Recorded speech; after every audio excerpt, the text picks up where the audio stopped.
Lina May Wong was the first Asian American movie star in Hollywood, starring in the 1922 silent film The Toll of the Sea. Since then, Asian Americans have gone through a tumultuous fight to gain recognition in Hollywood. Depictions have evolved from that of the foreigner to the assimilated, to the bicultural narratives we commonly see today, wherein Asian Americans are depicted as struggling to balance their Asian heritage with the American or Western surrounding culture. The first major studio movie with an all-Asian American cast centered on biculturalism was The Joy Luck Club in 1993. The 2020s brought an explosion of Asian media, at least relative to the prior 100 years, with the release of Crazy Rich Asians, Turning Red, and Everything Everywhere All at Once. From 1922 to 2022, Asian Americans have been working to increase and better their representation in the media, settling on bicultural narratives as a main genre for representation as of the last 30 years. During this large expanse of time, we have to ask, what has changed about Asian American biculturalism portrayals in the media? Or perhaps, even more importantly, what hasn't? In analyzing films from 1993 to 2022, we found that narratives of biculturalism mark huge strides in Asian American representation on screen. Yet, at the same time, they still feed subtle Orientalist narratives as both Asian mothers and Asian motherlands are portrayed as lesser than their Western counterparts.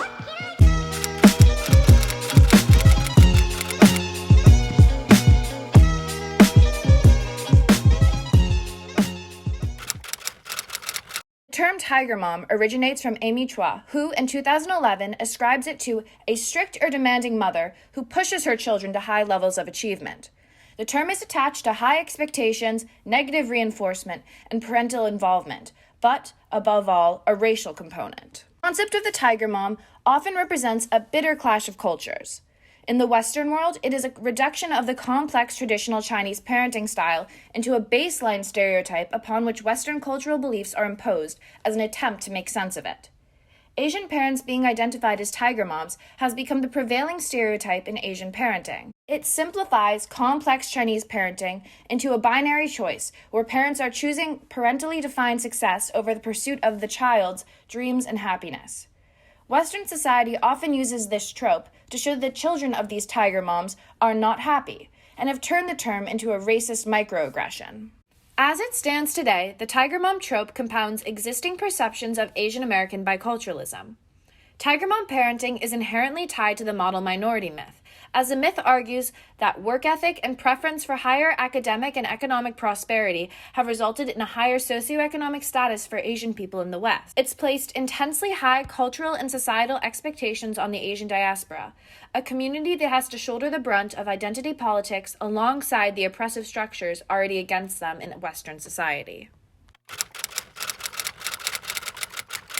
In stories of biculturalism, however, it is not only the mothers that are shown to be regressive and stereotypical. Portrayals of Asian countries are heavily steeped in stereotypes originating from Oriental narratives created by Western countries.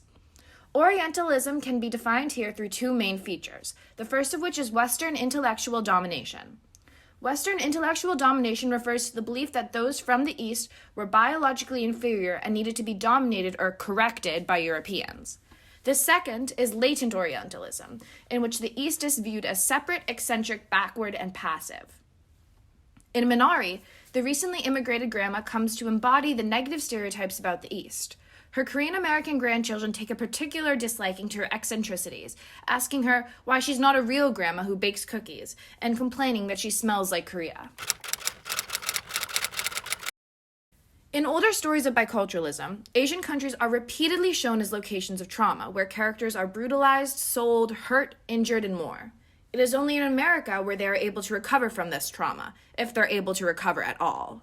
Many narratives center around families living in poverty in Asian countries that is then juxtaposed against America, where these families move and create a better life for themselves. In America, they find success and safety after they have physically distanced themselves from these locations of trauma. Another portrayal of the East as a source of trauma is the inclusion of historical events, such as the Japanese invasion of China in World War II or Chinese military encampment of Taiwan.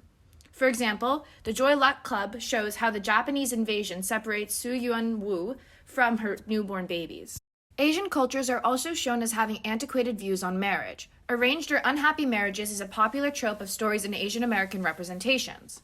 This is extended into abusive relationships. For example, the viewer grimaces through Ying Ying's abusive marriage and Anne May's mother facing sexual abuse in the Joylette Club.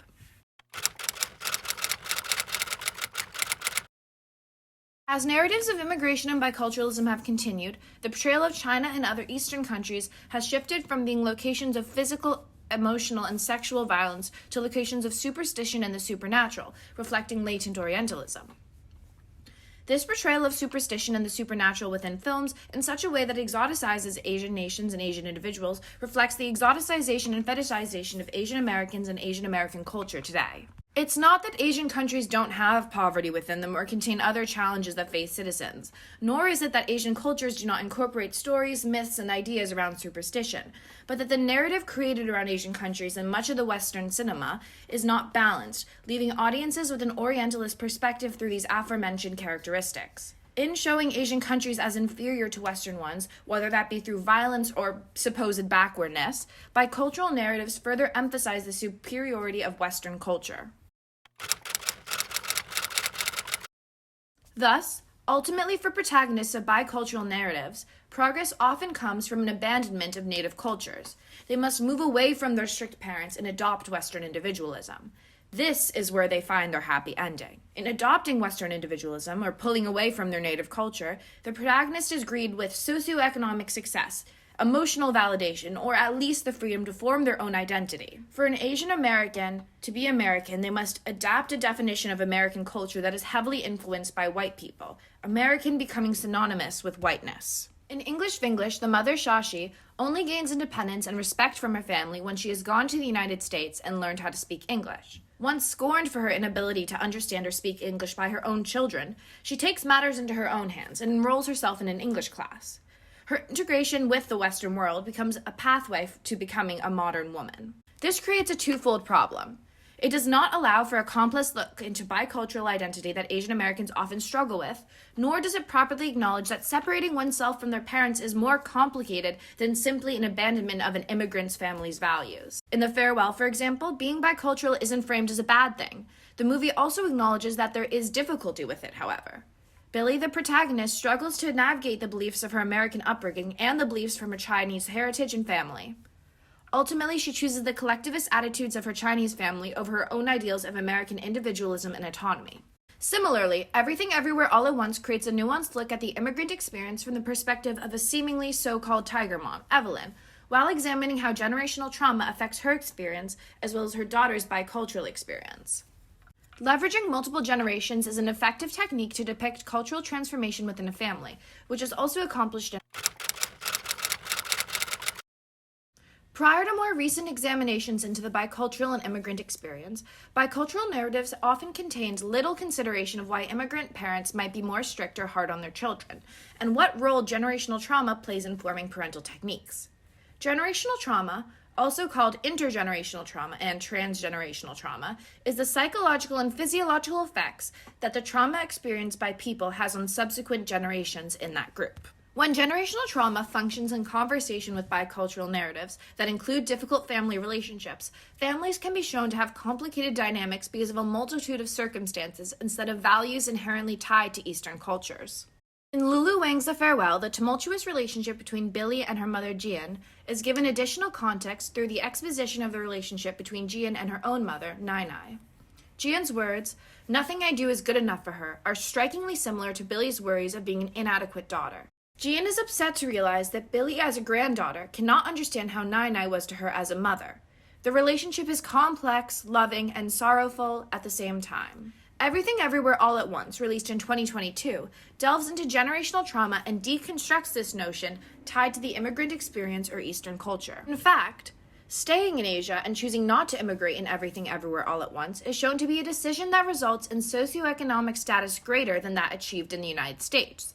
In an alternate universe where Evelyn chooses not to move to the US, she ends up far wealthier than she is in her life of economic stress as a laundromat owner in the US. The movie focuses thus on the capacity for happiness in both China and the US. Similarly, Minari deconstructs elements of the American dream narrative by portraying the deep economic challenges faced by immigrants to find work and build new foundations. The father expresses how he will either spend the rest of his life as a chicken sexer in a factory or risk everything to build his own farm, only to see it go up in flames at the end of the movie. With such a large and diverse population, the Asian American biculturalism experience is not fully represented in media as it stands today. However, narratives of biculturalism are important, and Asian American representation is becoming better. This is done through the work of films like Everything Everywhere All at Once, Minari, and The Farewell, all of which are directed, created, and based on the lived experiences of Asian Americans. Increases in representation on all levels in filmmaking allow for narratives less influenced by Orientalism and Western, specifically American, exceptionalism. Each of these films also notably give narrative depth to the mother. The women who are often made to embody the overbearing influence of the motherland in their children's lives are treated with empathy and complexity, with recognition of their own unique struggles in pioneering the face of the bicultural family. Modern narratives of biculturalism not only allow for a broader definition of Americanness, but ask their viewers if Americanness is something that should even be strived for. Hollywood has been focused on how Asian Americans do not fit the narrative mold of being American, and subsequently how they must change to fit it. Only now are they starting to consider whether it is Asian Americans that have to change, or the very definition of America that must expand to accommodate the myriad of cultures that fit within it.